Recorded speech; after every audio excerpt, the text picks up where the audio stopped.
예수를 맡음에 예수께서 자기의 십자가를 지시고 해골 히브리 말로 골고다이라 하는 곳에 나가시니 그들이 거기서 예수를 십자가에 못 박을새 다른 두 사람도 그와 함께 좌우편에 못 박으니 예수는 가운데 있더라.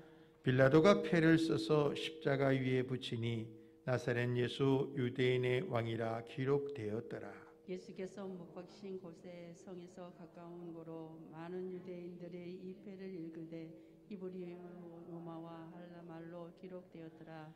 유대인의 대제사장들이 빌라도에게 이르되 유대인의 왕이라 쓰지 말고 자칭 유대인의 왕이라 쓰라 하니 빌라도가 대답하되 내가 쓸 것을 썼다 하느니라. 군인들이 예수를 십자가에 못 박고 그의 옷을 취하여 네 깃에 나눠 각각 한 깃씩 얻고 속옷도 취하니 이 속옷은 호지 아니하고 위에서부터 통으로 짠 것이라.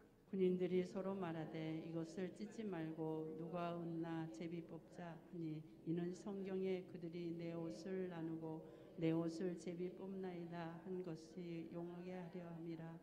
군인들이 이런 일을 하고 예수의 십자가 곁에는 그 어머니와 이모와 골로바의 아내 마리아와 막달라 마리아가 섰는지라. 예수께서 자기의 어머니와 사랑하시는 제자 곁에 서 있는 것을 보시고 자기 어머니께 말씀하시되 여자여 보소서 이너니이다 마쳤습니다.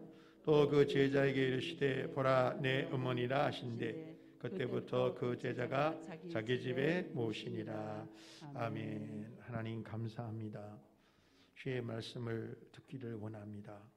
이 시간도 보는 눈과 듣는 귀와 깨닫는 마음을 우리 모두에게 허락하여 주옵소서. 성령으로 전하고 성령으로 받게 하시고 잘 알아듣게 하시고 진리를 잘 대변할 수 있게 하옵소서. 예수님의 이름으로 기도하옵나이다. 아멘. 함께 고백합니다. 하나님 아버지, 한 주간도 보호하시고 인도하시고 공급하시고 구원해 주셔서 감사합니다. 감사합니다. 감사합니다. 옆 사람을 축복합니다. 주의 이름으로 형통한 삶이 이루어지고 주의 가운데 평화가 넘치기를 주의 이름으로 축복합니다. 예, 오늘 그렇게 하려 그러면 긴 게 아니라 이게 옆에 주위 말을 못하게 해가지고 네, 그렇습니다. 아무튼 이제 오늘 본문을 통해서 십자가에 달리신 예수님이 아니라 십자가에 달리신 하나님이라는 말을 썼어요. 제가 그렇게 쓴 이유는 바로 예수님이 하나님의 아들이시고 하나님이시기 때문에 그래요. 하나님이 평범한 하나의 어떤 뛰어난 사람이 아니라 하나님 자신이 우리의 모든 저주를 대신 짊어지셨다는 거예요. 여러분, 이걸 우리는 잘 몰라요. 솔직히 모릅니다. 알 수가 없어요. 하지만 그 큰 사랑이 너무나 크고 놀랍다는 것에 대해서는 동의하지 않을 수가 없어요. 세상에요, 참 여러분 그렇습니다. 혹 선인을 위하여 목숨을 바치는 사람도 있지만 우리가 아직 죄인 되었을 때 그리스도께서 우리를 위하여 죽으심으로 하나님께서 우리에 대한 자기 사랑을 확정하셨다 이렇게 말씀하십니다. 우리가 잘난 게 없어요. 에베소서 2장에 말씀한 대로 죄와 허물로 우리는 죽은 자였어요. 이런 우리를 구원해 주셨다는 사실을 기억합시다. 이런 말씀 속에서 오늘 다시 한번 본문 속에서도 요한복음에서 늘 강조되어 있는 것처럼 바로 그리스도로서의 예수님의 모습이 잘 나타나 있어요. 왕으로서 또 선지자로서 또 그리고 제사장으로서의 그 모습이 잘 나타나 있어요. 오늘도 그 모습 속에서 나와 어떤 관련이 있는가 한번 생각해 보는 여러분 되시기를 주의 이름으로 축복합니다. 그런 의미에서 함께 우리가 함께 한번 믿음으로 복음 되신 예수님을 다시 한번 고백하도록 하겠습니다. 시작. 나는 예수님과 함께 죽었고 나는 예수님과 함께 부활했으며 나는 예수님과 함께 성천하여 나의 영적 자리는 그리스도 우편임을 믿습니다. 이제 나는 주님이 세상에 보낸 그리스도의 편지요 향기입니다. 아멘. 자, 우리가 보면서 지금까지 우리가 여러 차례 세 번에 걸쳐서 한번 이번 주도 마찬가지지만 지난주, 그전주 계속 생각을 해보세요. 지금 예수님에 대한 부분이 계속해서 반복되고 있어요. 여러분 오늘 본문도 읽으셨지만 눈치를 채셔야 됩니다. 예수님에 대한 부분이 계속 반복되어 있어요. 왜 그러냐? 이 배움과 학습의 그런 중에 반복처럼 중요한 게 없어요. 반복이요. 왜 중요하냐? 일반적으로 이제 학생들에게 얘기할 때 요 그래프를 보여줍니다. 자, 요 그래프거든요. 보세요. 잘 보면 학습 후 경과 시간이 나오고 기억하는 내용률이 얼마 정도 되느냐 그걸 조사해 놓은 거예요. 자, 처음에 내가 딱 들었을 때 100%라고 잘 알아들었다고 칩시다. 근데 20분이 딱 경과하면 그 중에 42%를 잊어버려요. 거의 절반 가까운 수치죠. 1시간이 딱 지나는 순간 55.8%가 잊어버립니다. 그러니까 설교 듣고 나갈 때 제목 잊어버리고 오늘 뭔 들었지? 그거 이상한 거 아니라 그 말이죠. 젊은 사람들도 그런다는 거예요. 8시간이 정도 지나면 64.2%를 잊어버린답니다. 그리고 하루가 딱 지나가면 여기 중에 어느 정도냐? 거의 뭐 생각해 보세요. 여기 66%, 66.3%를 잊어버린대요. 그 순간부터는 잊어버리는 게 좀 천천히 잊어버린다는 거죠. 그러다가 48시간, 이틀이 지나면 그 중에 72.2%가 잊어버린다는 거예요. 그 공부 잘하는 사람은 어떤 사람이냐? 바로 복습을 해요. 그래서 그 수업이 끝나면 뭐 하느냐? 화장실 갈 시간에 잠깐 복습을 빨리 하는 거예요. 그럼 그게 더 기억에 남습니다.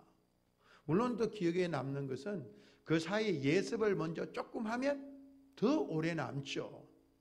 왜? 그 내용들이 있으니까. 물론 제일 중요한 것은 시청각으로 배우면 더 오래 남습니다. 사실은 정이 통계긴 하지만. 그리고 더 오래 남는 것은 뭐냐? 가르치는 거라 그럽니다. 알아야 가르치죠. 내가 모르는 걸 가르칠 수 없잖아요. 그래서 제일 좋은 교수법은 가르쳐 보는 거라고 그래요. 여러분 참 이 구역 인도자나 또 구역 리더가 되는 거 행복이에요. 여러분 주일학교 교사나 유년주일학교 교사나 중고등부 교사가 되는 것도 여러분 얼마나 행복인지 몰라요. 왜? 가르쳐 보기 때문에 말씀이 오래 남습니다. 다른 사람에 비해서. 말씀이 오래 나오면 이 말씀 안에서 더 복을 누릴 가능성이 훨씬 많아지는 거예요. 그래서 어떤 분은 그렇잖아요. 예전에 지미 카터 대통령도 자기는 정말 할 수 있으면 죽을 때까지 유년주일학교 교사를 하고 싶다고. 그리고 대통령직 끝나면 자기는 유년주일학교 교사할 거라고 그러잖아요. 왜 그러냐면 이 가치를 알기 때문에 그래요. 하나님은 사명을 맡은 자에게 은사도 주셔요. 지혜의 말씀 연사, 지식의 말씀 연사도 주신다고요. 그러니까 말씀과 더불어 살아가는 삶이 얼마나 귀하겠습니까? 이런 의미에서 반복이 중요하다. 그래서 오늘도 좀 지난주에 이어서 또 지지난주에 이어서 계속 반복되는 말씀이 있어요. 그걸 여러분이 다시 한번 되새김질하시기를 주의 이름으로 축복합니다. 그러면 십자가에 달리신 하나님은 어떤 분이시냐? 계속해서 왜 그러냐? 요한복음에서는 무엇을 했느냐도 중요하지만 누구냐라는 데 초점이 맞춰져 있어요. 누구냐? 예전엔 여러분 말씀드렸지 않습니까? 아담과 하와에게 아담아 네가 어디 있느냐? 네 지금 영적 자리가 어디냐? 네가 어디에 있느냐? 뭐 하고 있느냐라고도 마찬가지죠. 그러나 이 질문이 이제는 어디로 오느냐? 예수님이 십자가에 죽으시고 부활하신 후에는 정말 세상에 제일 중요한 질문은 누구를 찾느냐는 거예요. 누구를 찾느냐? 누구를 만나느냐? 정말 예수님 이 세상의 삶은 여러분 어디로 바꿔지느냐? 예수님을 만나느냐 못 만나느냐의 차이가 있어요. 그냥 지나가면서 만나는 게 아니고 인격적으로 만나는 거예요. 내 구세주로 내가 내 마음에 모셔드리는 거예요. 영접하는 자 곧 그 이름을 믿는 자들에게는 하나님의 자녀가 되는 권세를 주셨으니. 그 세상은 두 종류 사람으로 나눠요. 예수님을 만난 사람과 예수님을 만나지 못한 사람이요. 그것이 천국과 지옥을 나누는 거예요. 그래서 제일 중요한 질문이 누구를 찾느냐예요. 우린 예수님을 만났잖아요.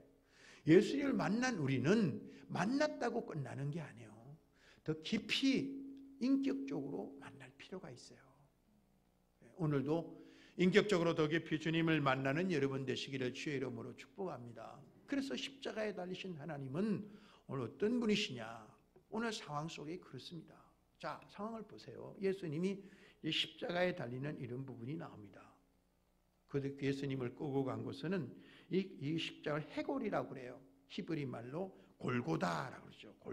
골고다 언덕. 그것으로 끌려갑니다. 예수님 좌우편에는 두 강도가 있고 예수님이 십자가에 달리셔요.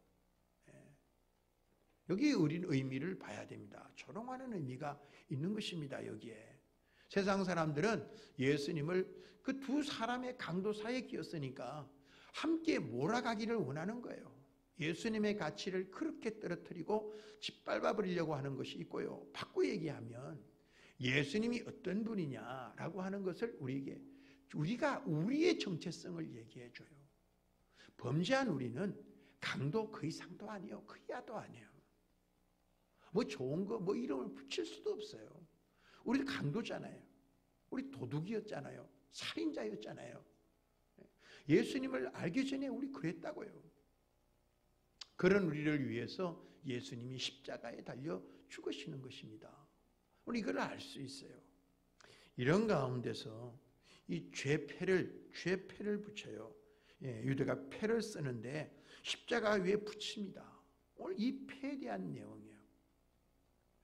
그래서 오늘 본문을 보면 이를 통해서 우리가 예수님이 어떤 분이냐라고 하는 것을 패를 통해 알 수 있어요.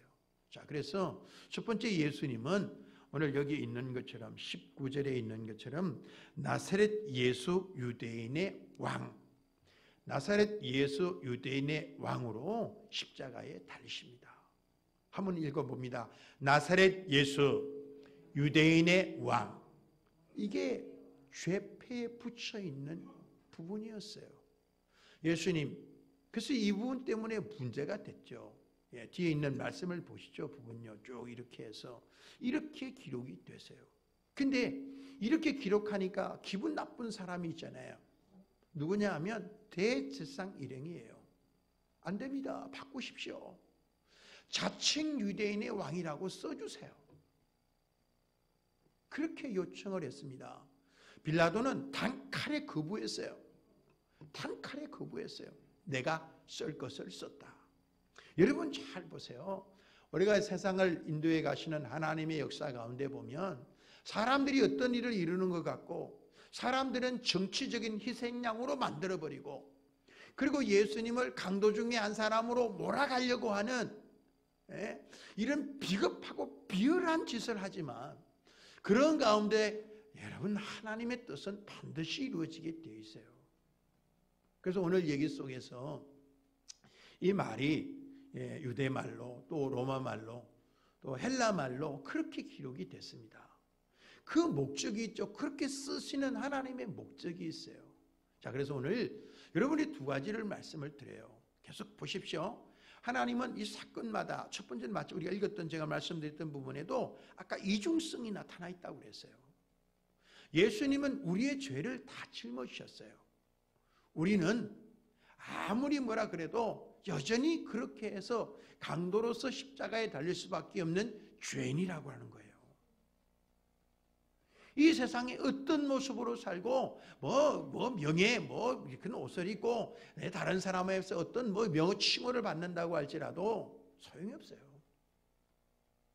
마틴 로이드 존스 목사님이 영국의 옥스퍼드 대학에서 교수님들 대상으로 그 예수님 믿는 교수님들이 되시니까 설교를 합니다. 근데 그 설교 내용 중에 어떤 내용이냐? 한마디로 얘기하면 다 얘기 중에 하나는 뭐냐 하면 아무리 교수들이 크게 많은 학식을 가진 교수들이 앉아 있다고 할지라도 그들에게 보통 어디에 있는 사람들에게 동일하게 공통적인 부분이 있어요. 그건 죄인이라고 하는 거예요. 그래서 그 앞에 교수들 앞에서도 당신들은 죄인이라고 명확하게 얘기를 합니다. 여러분, 이런 말 하기가 쉽지가 않잖아요. 교수들 앞에 놓고 그런 설교한다는 게 쉽습니까? 그러나 분명한 거예요. 말하지 않는다고 할지라도 그들도 죄인이라고 하는 사실은 똑같은 일이에요. 그래서 직설적으로 얘기를 하는 거예요. 당신들도 죄의 문제를 예수님을 믿고 해결 받아야 한다. 교수라고 할지라도 있는 그대로 얘기를 하는 겁니다. 세상에 어떤 옷을 입고 어떤 명예를 입다고 할지라도 그 순간 그 자리에서 벗어날 길이 없어요.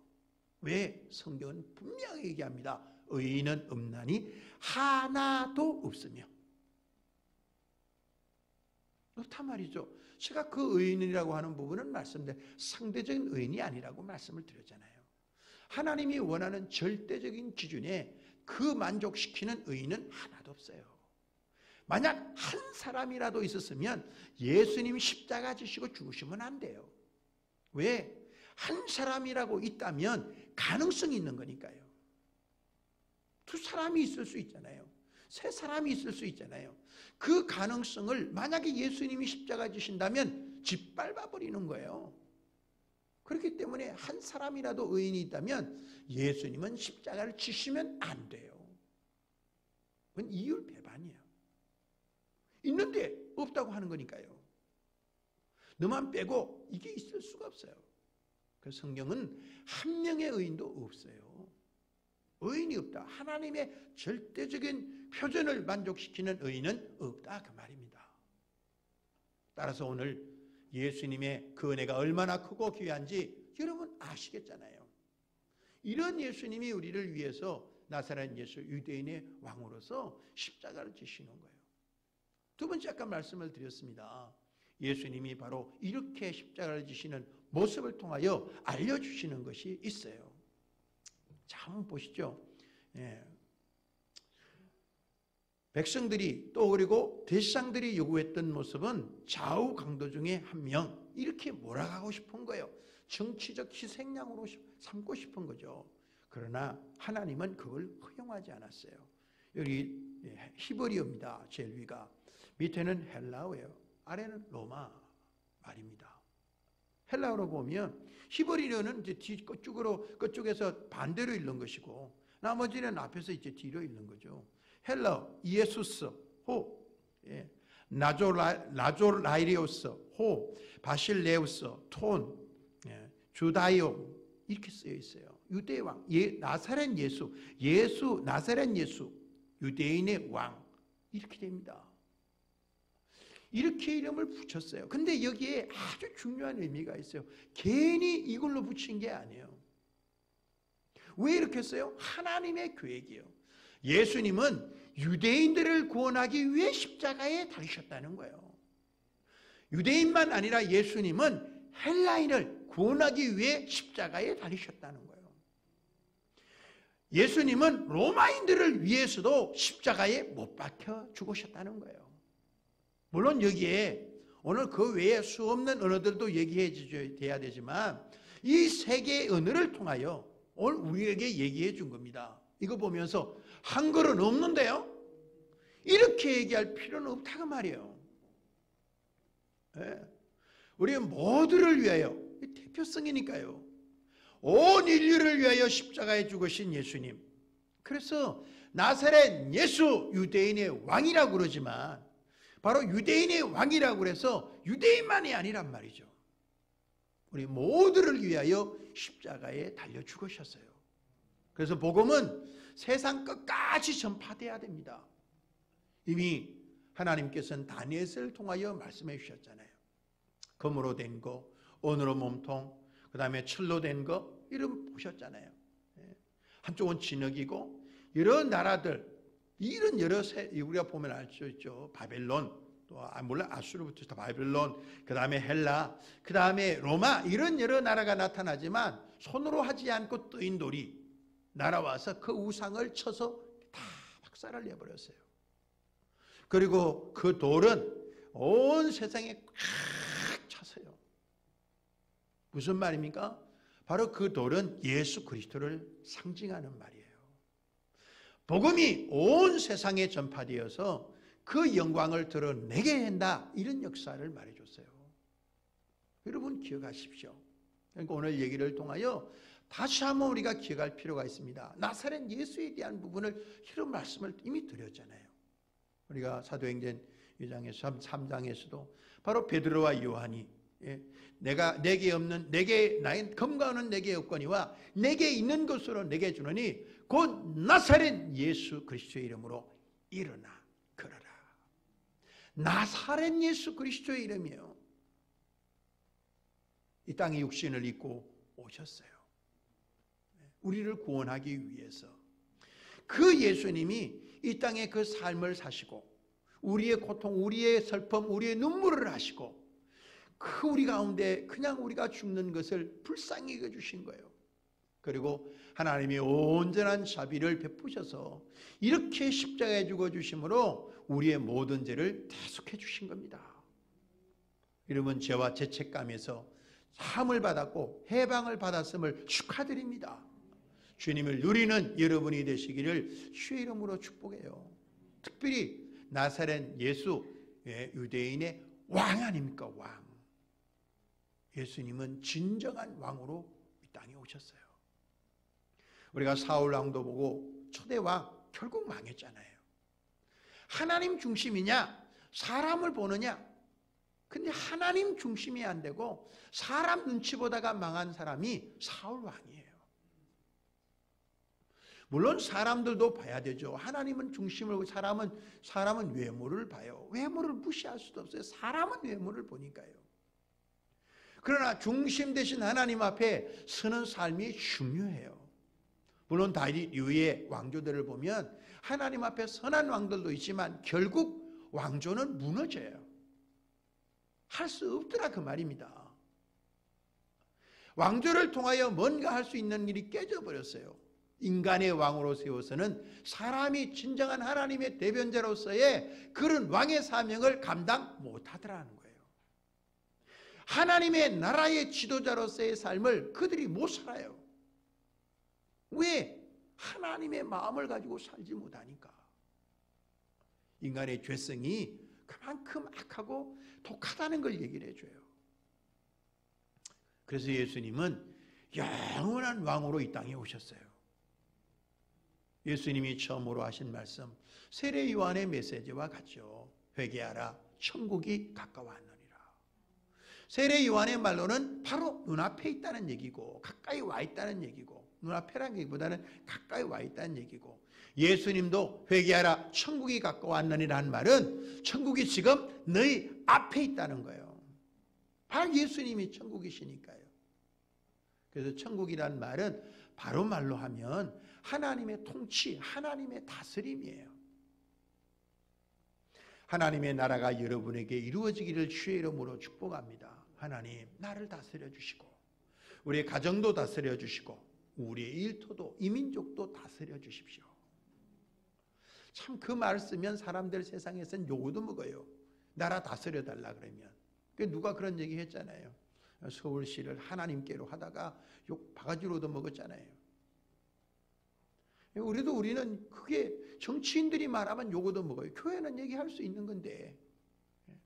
그러나 참 이게 중요한 거 아닙니까? 사실은 존 칼빈도 스위스 제네바를 이런 하나님의 도시로 만들 계획을 세웠어요. 그게 쉽지 않았죠. 쉽지는 않았지만 어쨌든 그런 계획을 세우기 위해 부단히 애쓰기도 했어요. 왜? 사람의 죄성 때문에 안 되는 거예요. 자, 여러분 보시면서 다시 한번 예수님이 왕으로 여러분을 다스려 주시는, 또 우리 교회를 다스려 주시는 복된 역사가 있기를 주의 이름으로 축복합니다. 네. 두 번째, 계속해서 이 얘기를 보면 주님이 어떤 부분으로 이루어지느냐, 이 얘기 속에서 이제 십자가에 달린 모습으로 사건이 흐르게 됩니다. 그때 군인들이 예수를 십자가에 못 박습니다. 그리고 그 옷을 취합니다. 여기서 옷은 겉옷을 말해요. 이 옷을 취하여 네 깃에 나눠 각각 한 깃씩 얻습니다. 근데 이것은 한 깃이라고 하는 말을 이게 좀 이렇게 표현을 들면 사실 이렇게 다른 해석의 도움을 받으면 옷이라 그러면 보통 5개를 얘기를 한답니다. 옷이라고 말할 때 우리가 일반적으로 말하는 개념하고 조금 달라요. 유대인들이 말하는 옷은 개념이 조금 달라요. 그래서 십자가에 이렇게 로마 군인들이 달기 위해서 십자가의 죄수를 달기 위해서 오면 4명이 한 조가 된답니다. 그래서 4명이 하나씩 차지하는 거예요. 한 사람은 뭘 차지하느냐? 신발. 한 사람은 터번, 모자에 쓰는 거예요. 한 사람은 말한 겉옷, 겉옷이라 그러지만 사실 옷이라고 하는 것보다는 덮개가 더 옳습니다. 세 번째 겉옷이 어쨌든요. 그리고 네 번째는 허리띠. 이걸 하나씩 가지는 거예요. 하나씩. 그리고 나머지 이제 하나가 남았잖아요. 속옷이 남았습니다. 근데 이 속옷의 개념이 우리가 알고 있는 속옷 개념이 아니에요. 우리가 여러분 안에 있는 속옷 개념이 아니에요. 겉옷은 여러분 가까이 여러분 우리가 마을 여기 해남에 다닐 때는 속옷 입고 다니는 거예요. 속옷이라 그러니까 런닝 팬티 입고 다니는 게 아니고요. 일반적으로 옷을 속옷이라고 그래요. 삼배 배옷이라 그러죠. 배로 없는 옷을 속옷이라고 불렀습니다. 그것을 입고 다녀요. 그것으로 일도 합니다. 근데 제가 여기서 올 서울로 출장을 가. 먼 길을 가야 되잖아요. 그러면 겉옷을 같이 가져가는 거예요. 겉옷은 삼배로 짜는 게 아니고 양틀로 짭니다. 그래서 이 겉옷은 먼 길을 가기 위해서 추위도 막아주는 거예요. 덮는 거예요, 몸을요. 이게 겉옷이에요. 그래서 이 겉옷을 그 중에 한 사람이 뽑아간 거죠. 그리고 속옷, 일반적으로 입는 옷인데 이 옷은 통으로 짰습니다. 통으로. 여기에 아주 중요한 얘기가 있어요. 자, 여러분 보세요. 두 가지를 성경은 얘기해 줍니다. 결과적으로 우리는 범죄한 우리는 예수님이 이 순간 예수님은 하나님의 아들이시지만 십자가에 못 박히실 때는 우리의 모든 죄를 짊어지셨어요. 그리고 오늘 우리는 예수님 안에 있어요. 그럼 범죄한 우리는 모든 것을 뺏기게 된다는 거예요. 첫 번째, 이중성이 있다고 얘기했잖아요. 여러분 범죄하면 다 뺏겨요. 죄를 멀리하시기를 주의 이름으로 축복합니다. 죄는 우리의 모든 것을 빼앗아가요. 그리고 영원한 지옥에 들어가게 만듭니다. 영원한 고통 속에 들어가게 만들어요. 그게 죄라고 하는 거예요. 이거를 성경이 오늘 우리들에게 알려주고 있어요.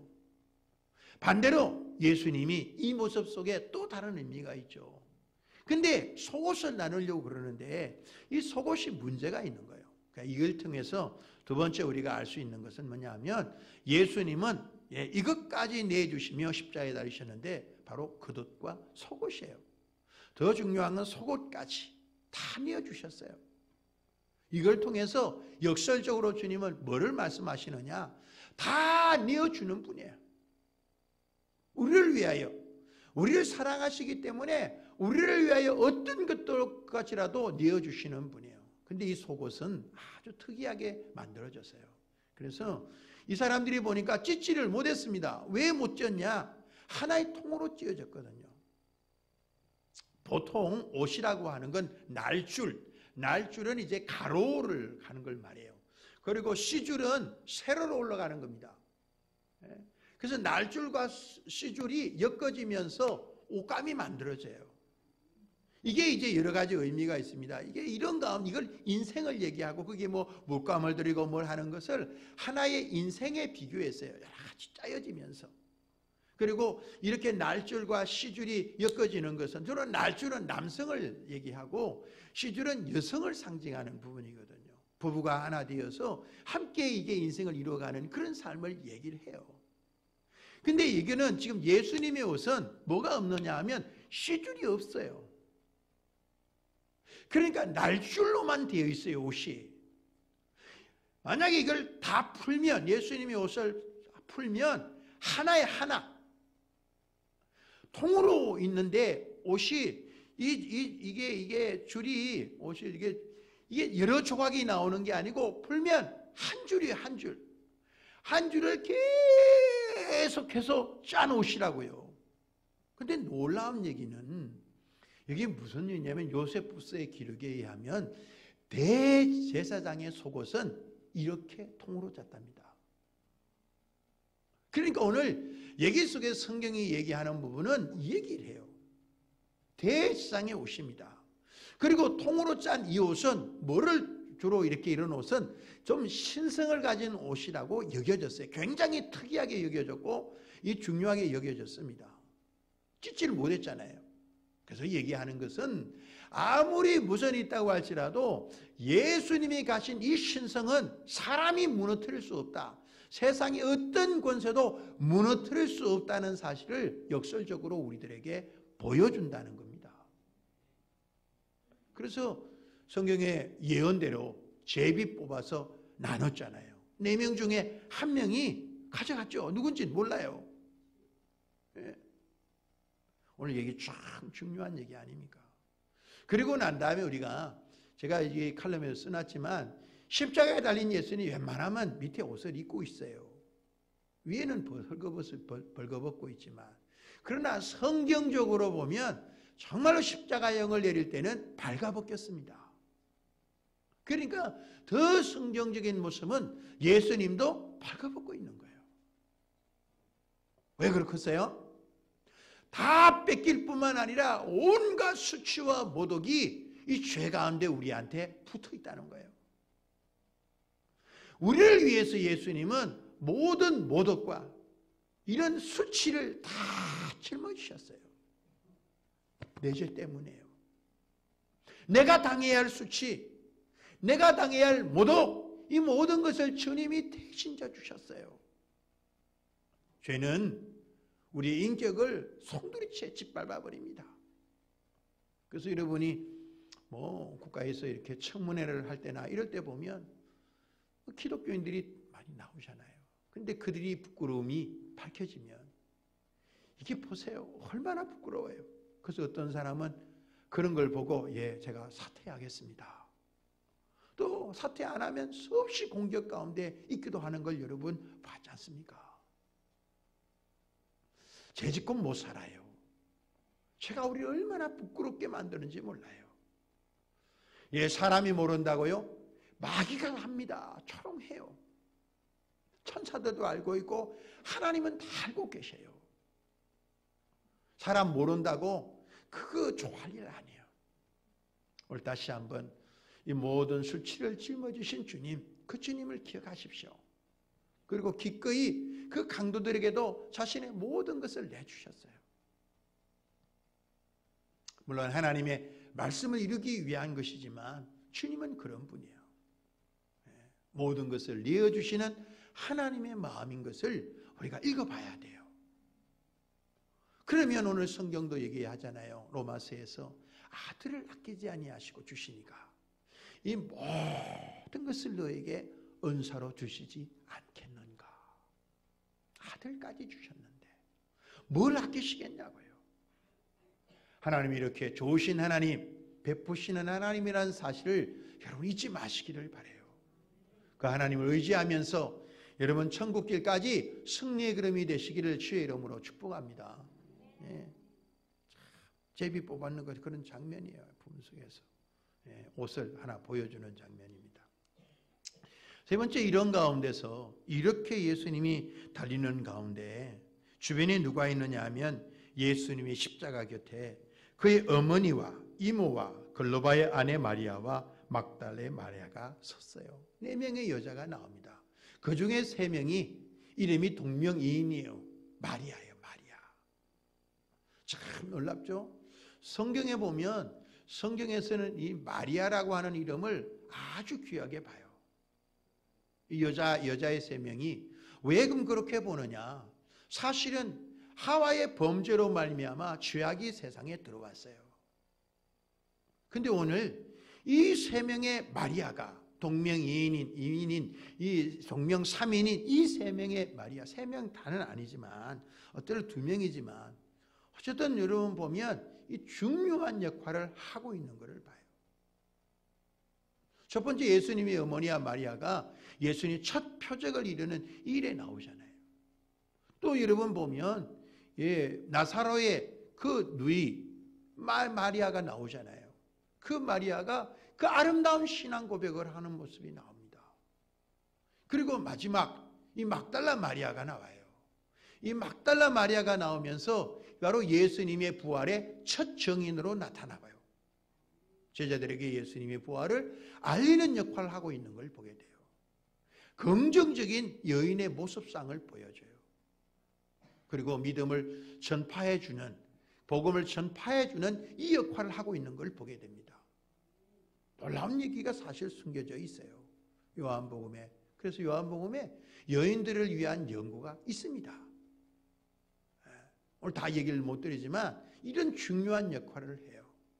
이런 가운데서 예수님께서 자기 어머니를 보고 또 옆에 있는 제자 사도 요한을 보면서 이야기하는 부분이 나옵니다. 예수님이 십자가상에서 7마디 말씀을 하셨는데 사실 오늘 본문에는 2마디가 나오고요. 다음 주에 2마디가 나와요. 요한복음 4마디가 나옵니다. 어떤 얘기를 통해서 우리가 십자가에 달리신 하나님은 어떤 분이시냐? 예수님은 이것을 만들어주시며 십자가에 달리셨다는 거예요. 이게 뭐냐? 이거예요. 새로운 영적 가족이에요. 하나님은 새로운 영적 가족을 탄생시키시면서 십자가에 달리셨어요. 바꿔 얘기하면 십자가는 정말 아름다운 영적 가족을 탄생시키는 시발점이라는 거예요. 자, 여러분 이중성이 있다고 그러잖아요. 가정이 깨졌어요. 이렇게 예수님이 십자가에 달리는 이 상황 속에서 어머니는 와 계시지만 물론 아버지 요셉은 이미 세상을 이제 떠났고요. 그럼 형제들이 있지 않습니까? 그런데 주변에 형제들이 있었다는 얘기가 없어요. 아무리 어려워도 이렇게 형이 뭐 제일 맏형이니까 예수님이 달리는 이 순간에는 와 있어야 되는 거 아닙니까? 그래도 없어요. 본 속에서요. 참 좀 안타까운 부분이라고 말할 수도 있습니다. 가정이라고 하는 거, 가족이라고 하는 거 참 어렵죠. 어쨌든 보면요. 죄는 여러분이 우리가 아담과 하와의 범죄에 의해 우리가 보게 되지만 죄는 가정을 송두리째 무너뜨려 버립니다. 그리고 얼마나 큰 아픔을 주는지 몰라요. 물론 그 중에 가장 큰 충격적인 장면이 여러분 바로 가인이 아벨을 쳐 죽이는 거예요. 여러분 생각해 보세요. 그 가정의 부모가 얼마나 마음이 무너졌을까. 이거 보면서 그 외에 이게 가인도 그게 어찌 같이 있겠어요. 떠날 수밖에 없죠. 유리할 수밖에 없으니까. 그러니까 단번에 그냥 자식들이 둘을 잃어버린 거나 마찬가지잖아요. 하나는 죽어 없어지고 하나는 그냥 떠나버리고 없어지고 물론 셋을 낳고 난 다음에 더 좀 위로를 받게 되지만 어쨌든 참 안타까운 부분이에요. 다시 한번 말씀드립니다. 죄는 가정도 깨트려요. 그래서 우리가 죄와 상관없이 하나님 앞에 살아갈 수 있도록 주님 앞에 깨어있고 그런 주님의 도움을 구하는 삶이 중요합니다. 말씀이 그런 내용이 쭉 계속해서 이어집니다. 이 가운데서 예수님이 26절입니다. 자기 어머니와 사랑하는 제자가 곁에 서 있는 것을 보시고 자기 어머니에게 말씀합니다. 여자여 보소서 아들입니다. 제자가 아들로 바뀌어요. 이제 아들입니다. 뭐 여러 가지 이유가 있습니다. 그 위에 예수님의 동생이었다는 그런 이유 때문에 예수님의 동생들도 박해를 받습니다.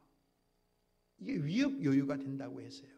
그래서 예수님의 어머니를 동생들도 돌볼 수 없는 상황이 사실은 됐어요. 그래도 오늘 그런 걸 다 떠나서 오늘 영적 그런 가족을 주님이 만들어주고 있는 것을 보게 됩니다. 또 제자에게 그 제자에게 사도 요한이라고 얘기합니다. 이러시되 보라 내 어머니라. 이제 네 어머니야. 순간 이루어지는 거죠. 주님의 말씀으로. 하나님이 말씀하셨는데 어떻게 지키지 않겠습니까?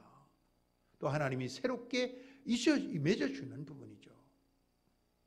그때로부터 그 제자가 자기 집에 모시니라. 어머니라 그랬으니까. 어머니니까 자기 집에 모시는 거죠. 이런 일이 있게 됐다는 겁니다. 이건 이제 해석하면서 결과적으로 여러 가지 모습들을 얘기를 해요.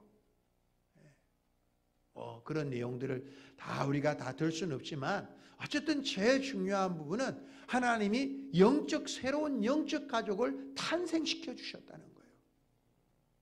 뭘로 통해서? 십자가를 통해서. 그래서 십자가를 통해서 정말 우리도 새로운 영적 가족이 되세요. 하나님이 우리의 아버지시고 예수님이 로마서 8장에 있는 대로 맏형님이시고 맏오빠예요. 여러분의. 그리고 우리는 예수님 안에서 한 가족이 됐잖아요. 믿어지지 않습니까? 한 가족이에요. 그래서 바울 사도도 그 교회를 얘기를 하면서 이제 어르신들을 보면 자기 어머니를 대하는 것처럼 그렇게 대하고, 어르신도 마찬가지죠. 자기 자식을 대하듯 그렇게 하라고 얘기를 합니다. 왜? 새로운 영적 가족이 되었으니까. 부모는, 여러분 부모 보세요. 부모. 우리가 기도하는 자식은, 기도하는 부모가 기도할 때 망하는 자식이 없다는 말도 쓰잖아요. 여러분 보면서 기도하십시오. 그러니까 유년주일학교 학생들이나 중고등부 우리 학생들을 위해서도 기도하시고, 왜 내 자식이라고 생각하면 기도하잖아요. 그리고 저들이 예배의 성공자가 되도록 이후에 하나님의 나라를 하나님을 위해서 또 대한민국에 없어서는 안 될 꼭 필요한 정말 중요한 인물이 되도록 여러분 기도하십시오. 여러분 손자 손녀를 위해 기도하듯이, 여러분 자녀를 위해 기도하듯이 그렇게 기도하십시오. 왜? 여러분의 자녀라고 얘기를 하니까 영적 새로운 가족이 되었으니까요. 그게 정말 중요해요. 성경의 가족들은 위급한 때를 위하여 났다고 하지 않습니까? 가족, 특히 친족을 돌아보지 아니하는 자는 불신자보다 더 악하다고 얘기하잖아요. 진리의 말씀 속에서 사랑으로 하나 되어서 주의 뜻을 이루는 우리 은혜교회 사랑 가족들이 되시기를 주의 이름으로 축복합니다. 이전에도 주님께서는 이 부분에 이미 말씀을 하셨어요. 그래서 먼저 이 그림에 보면 이렇게 한 가족으로 하는 부분들이 있는 부분들이 나와 있습니다. 그래서 새로운 영적 가족의 구성에 대해서 얘기하기를, 새로운 영적 가족의 구성이 보십시오. 예수님 아래 한쪽이 마리아예요. 그리고 한쪽이 사도 요한이에요. 예수님의 사랑하는 자. 전통적으로는 사도 요한이라고 해석을 합니다. 이렇게 돌봐주라. 새로운 가족을 탄생시키는 부분이죠. 이 일이 있기 전에 이미 예수님이 중간에도 사역 중에서도 그런 말씀을 하셨어요. 예수님과 예수님의 동생, 물론 마가복음엔 친족들이 예수님을 데리러 옵니다. 마가복음에서는 왜 데리러 왔느냐? 예수님이 미쳤다 하는 얘기를 사람들이 하니까 데려가려고, 좋은 말로 하면 데려가는 것이고, 미쳤으면 잡아가야 해요. 그기 위해서 와요. 근데 예수님이 지금 쭉 하나님의 말씀을 전하고 있는 가운데서 사람들이 모여있으니까 들어갈 수가 없잖아요. 그래서 사람들이 알아보고 예수님의 어머니와 예수님의 동생들인 줄 알았어요. 친족들인 줄 알았다고. 그래서 얘기를 하는 거예요. 예수님 설교하시는데, 예수님 어머니와 가족들이 와서 예수님 찾아요. 그것도 알려주려고. 그런 사람이 있잖아요, 또요. 알려주려고. 그때 예수님이 하신 말씀이 있어요. 그래? 기다리라 그래라. 그러든가. 그럼 만나게 잠시 기다려. 할 수도 있잖아요. 잠시 스톱. 예수님만 아니에요. 기다리라고 해? 또 아니에요. 예수님이 뭐라고 말씀하시냐? 새로운 영적 가족의 탄생, 새로운 영적 가족에 대해서 말씀을 하셨어요. 자, 같이 한번 읽어보시죠. 마태복음 12장 48절부터 50절입니다. 시작. 말하던 사람에게 대답하여 이르시되 누가 내 어머니며 내 동생들이냐 하시고 손을 내밀어 제자들을 가리켜 이르시되 나의 어머니와 나의 동생들을 보라. 누구든지 하늘에 계신 내 아버지의 뜻대로 하는 자가 내 형제요 자매요 어머니이니라 하시더라. 예수님은 새로운 하나님의 가족을 선포하셨어요. 누가 예수님의 어머니입니까? 형제입니까? 자매입니까?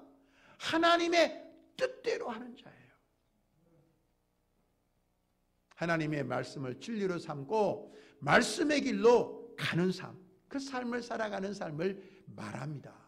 요거를 누가복음에서는 어떻게 표현하느냐? 누가복음 8장에 보니까 이렇게 표현해요. 읽어봅니다. 예수께서 대답하여 이르시되 내 어머니와 내 동생들은 곧 하나님의 말씀을 듣고 행하는 이 사람들이라 하시니라. 하나님의 뜻대로 하는 자, 이것을 누가복음은 동일한 부분을 뭘로 해석했느냐? 하나님의 말씀을 듣고 행하는 이 사람들, 이렇게 표현했어요. 여러분, 하나님의 말씀을 듣기를 사모하시기를 바랍니다. 사기꾼이라 그러면 와서 듣겠어요? 하나님의 아들로 믿고 진정한 선지자로 믿고 하나님의 말씀의 길을 기울이는 거예요. 여러분, 예수님은 왕이시고 대장이시고 예수님은 참 선생이세요. 참 선지자시라고요. 오늘 이러한 모습이 오늘 본문에도 복합적으로 나와요. 왕으로 십자가에 달리셨어요. 통으로 짠 대장임을 말해줘요. 그리고 오늘 정말 위대한 가르침으로 주님께서 말씀하시잖아요. 진정한 영적 가족에 대해 말씀하신다고요. 오늘도 다시 한번 그리스도를 여러분의 삶으로 맞이하시고 나사렛 예수 유대인의 왕으로서 오늘 여러분을 다스려 주시며 우리의 슬픔을 아시는 그분께서 여러분의 가정과 형편 속에서도 관심이 있으세요. 함께 눈물을 흘리시고 함께 아파하신다는 사실을 믿으시기를 바랍니다. 오늘도 예수님은 이렇게 다 주셔요. 대상으로서 피 흘려 주시고 우리를 위하여 십자가에 내어 주셔요. 뿐만 아니라 우리가 알아야 될 것을 가르쳐 주시며 새로운 가정을 선포하십니다. 물론 복합적으로 다 이루어지지만 왕으로서 대상으로서 선지자로서 예수님은 십자가에 달려 죽으셨어요. 우리를 위한 이 위대한 사역 속에서 여러분 왕의 다스림을 받는 여러분 또 큰 대상으로서의 그런 참된 생명을 받으시고 오늘 가르침 가운데 승리하는 여러분 되시기를 주의 이름으로 축복합니다. 이 말씀을 요약한 게 결론이에요. 읽습니다. 시작. 하나님이신 예수님은 첫째 나사렛 예수 유대인의 왕으로서 둘째 거덕과 소까지 내어주시면 셋째 새로운 영적 가정을 탄생시키면서 친히 십자가에 달려 우리의 죄를 대속하시고 우리를 하나님과 화해시키셨어요. 이제 임마누엘로 우리 주님과 더불어 승리하는 걸음이 되시고 아버지로서 여러분에게 베풀어 주시는 그 놀라운 생명 안에 그 풍성함을 누리는 여러분 저와 여러분이 되시기를 주의 이름으로 축복합니다. 찬양.